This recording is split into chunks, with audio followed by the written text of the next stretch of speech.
Muy buenos días. Muchas gracias por continuar con nosotros en el estudio de la lección. Quiero recordarte que durante todo el trimestre estamos estudiando este tema muy importante que se titula Lecciones del libro de los Hechos, en la primera parte. Vamos a continuar pues en una segunda parte, pero en esta ocasión estamos en medio de este asunto del libro de los Hechos. Y en esta semana que ya vamos muy avanzados, estamos estudiando dotados de audacia. Y es muy importante recordarnos el texto que hemos estado memorizando, así que vamos a recordarlo una vez más y vamos a ir al libro de los Hechos, en el capítulo 5, y allí vamos a leer el verso número 42. Leamos. Y todos los días en el templo y por las casas no cesaban de enseñar y predicar a Jesucristo. Muy bien, así que pues vamos a ir a hacer una oración para pedir la dirección de Dios. Acompáñame.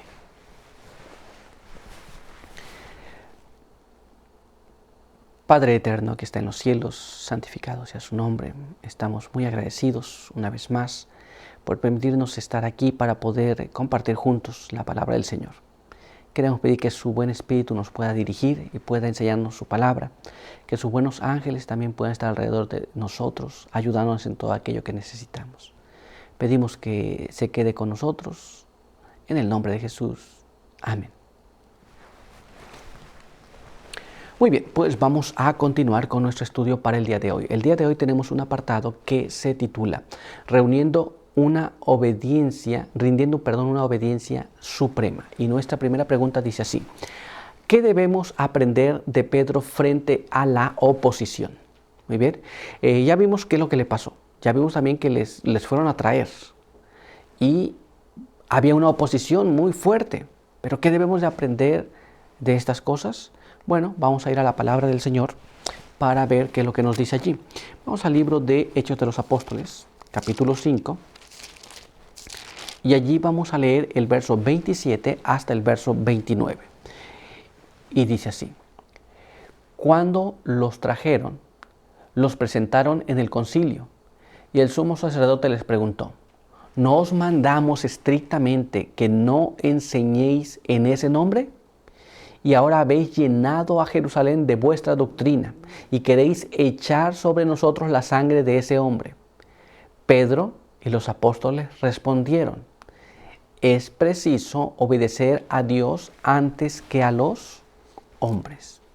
Entonces ellos tenían la orden expresa de no enseñar más en el nombre de Jesús. Sin embargo, lo estaban haciendo, y ahora los que los acusaban estaban hablando que habían llenado todo Jerusalén de esa doctrina de Jesús. Y Pedro entonces les dice: bueno, es necesario obedecer a Dios antes que a los hombres. Que debemos aprender cuando él recibe esta oposición. Les mandaron no enseñar, les encarcelaron. Y ahora Pedro dijo: yo voy a seguir obedeciendo a Dios.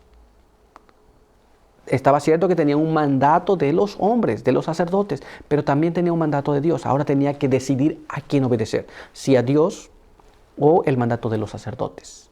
Pero vamos a ver qué es lo que está escrito en los Hechos de los Apóstoles, en la página 67. Y nos dice así: al presentarse Pedro y Juan por segunda vez ante los hombres que parecían resueltos a destruirlos, no se advirtió señal alguna de temor ni vacilación en sus palabras o actitud. Entonces, frente a esa oposición, él no tenía miedo. Tampoco tenía una vacilación entre qué va a hacer o qué no va a hacer, o si las circunstancias así lo permiten, voy a hacer de esta manera, o si no me favorecen, voy a hacer de otra. No, él se manifestó resuelto, firme, en lo que él había dicho, en lo que estaban haciendo. Pero, ¿qué más? Vamos a ver qué más. Testimonios para la Iglesia, tomo 1, página 322, nos dice así: es nuestro deber, en todos los casos, obedecer las leyes de nuestro país, a menos que estén en conflicto con la ley superior que Dios dio en forma audible en el Sinaí, y después grabó en tablas de piedra con su propio dedo.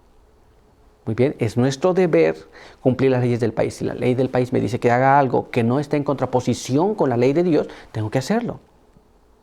No puedo decir que hay que obedecer la ley de Dios y luego yo me pongo a desobedecer la ley del país que no contradice la ley de Dios, sino que mantiene o apoya la ley de Dios. Entonces, hemos de obedecer las leyes del país cuando no están en contraposición con la ley de Dios. Ahora, ¿qué más? Vamos a ver qué más. Daré mi ley en su mente y la escribiré en su corazón. Yo seré a ellos por Dios y ellos me serán por pueblo. Los que tienen la ley de Dios escrita en su corazón obedecerán a Dios antes que a los hombres y preferirán desobedecer a todos los hombres antes que desviarse en lo mínimo del mandamiento de Dios. Recordemos, esto es cuando la ley de Dios es quebrantada por las leyes de los hombres.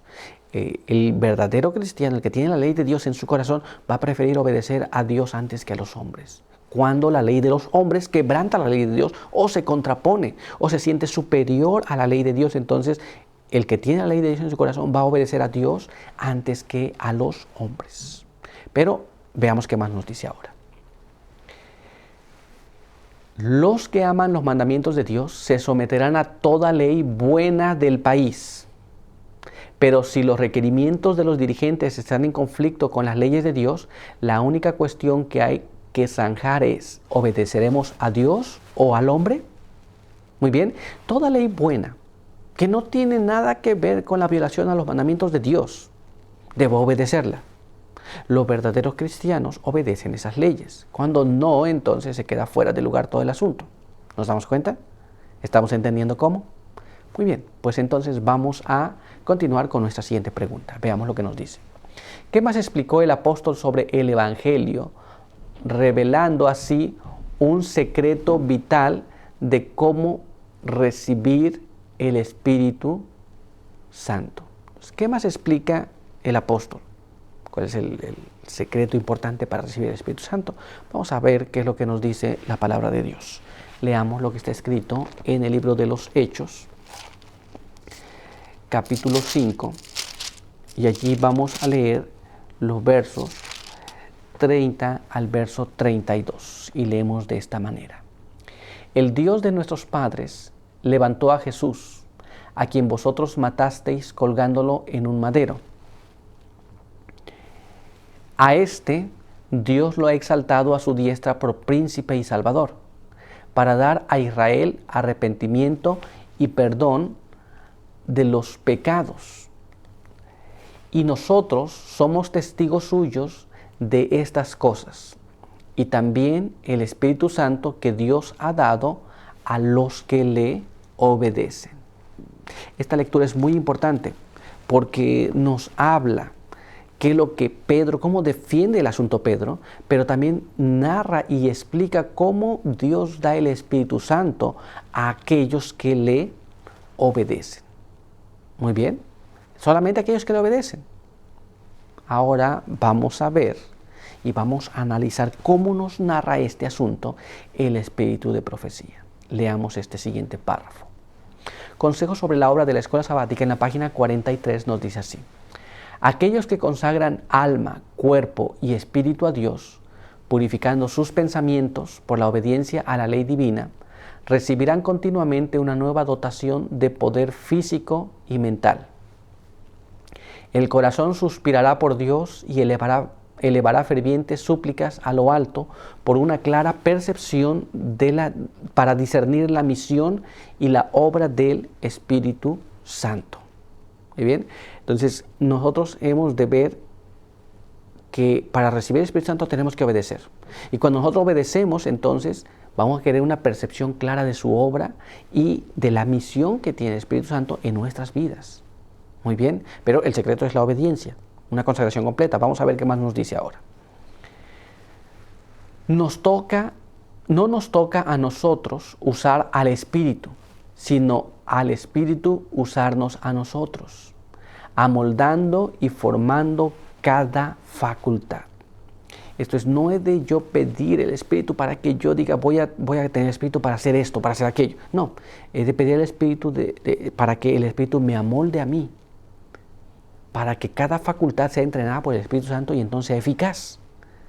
Pero ¿qué más nos dice? Veamos lo que está escrito aquí. En el manuscrito 162 de 1905 nos dice de esta manera: hay una gran labor ante nosotros que debe llevarse a cabo en cada iglesia. Los creyentes deben consagrarse completamente a Dios, rindiendo obediencia a cada jota y tilde de su santa ley. Así se volverán obreros junto con Él, llenos de toda la plenitud de Dios. Entonces, el cumplimiento de lo que Dios pide expresamente debe ser llevado a cabo. La obediencia es una de las cosas por las cuales nosotros hemos de recibir el Espíritu Santo. Muy bien. Recuerde que Dios les mandó a hacer algo a los apóstoles y después vendría el Espíritu Santo. Hoy día también es exactamente la misma cosa con nosotros. Pero veamos qué más. Analicemos este párrafo. El espíritu egoísta y prepotente que lleva a los hombres a esforzarse por el dominio debe ser expulsado del alma. Toda ambición impía debe ser dejada de lado. Entonces, el espíritu egoísta y prepotente no nos funciona, ese no va a llevarnos a ningún lado. Y así, de esa manera, tampoco recibiremos el Espíritu de Dios. Toda ambición que sea mala tiene que echarse fuera. De otra manera, nunca recibiremos el don del Espíritu Santo. Muy bien, así que Dios nos pueda ayudar, porque nuestro estudio por hoy ha concluido. Muy bien, quiero invitarte a que tengamos una oración. Acompáñame. Padre eterno que está en los cielos, santificado sea su nombre. Queremos agradecer en esta hora por permitirnos la vida y la salud. Queremos pedir que su bendición nos pueda acompañar. Hemos leído las cosas que hemos de hacer y queremos pedir que nos ayude para poder vivir de acuerdo a ellas. Quede con nosotros, bendiga a cada uno que ha estado con nosotros, que nos ve y nos escucha, por pedir todo en el nombre de Jesús. Amén. Muy bien, pues muchas gracias por estar con nosotros. Recuerda que te esperamos aquí el día de mañana. Que Dios te bendiga.